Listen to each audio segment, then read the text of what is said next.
दो दोस्त बहुत चालाक थे। उन्हें रावलपिंडी जाना था, मगर ट्रेन में जगह ना थी। रात के वक्त उन्होंने शोर मचा दिया कि सांप आ गया।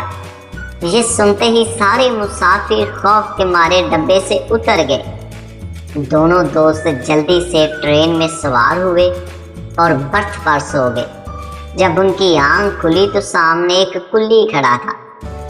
उन्होंने उससे पूछा, भाई क्या पिंडी आ गया है? कुल्ली ने हैरान होते हुए कहा, जनाब रात इस डब्बे में सांप घुस आया था, इसलिए ये डब्बा ट्रेन से लहदा कर दिया गया। तब से यहीं खड़ा है और बाकी ट्रेन पिंडी चले गए थे। एक शख्स एक दफा रेलगाड़ी में सफर कर रहा था कि अचानक गाड़ी की लाइट चली गई। रात का वक्त था। उस आदमी ने जंजीर खींची तो उसके जोर से थप्पड़ लगा।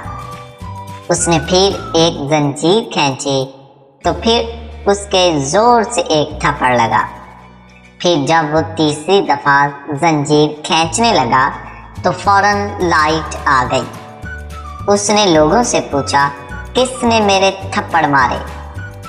एक शख्स बोला, पागल, तुम जंजीर नहीं, मेरी बीवी के सर की करली चूटियां खींच रहे थे।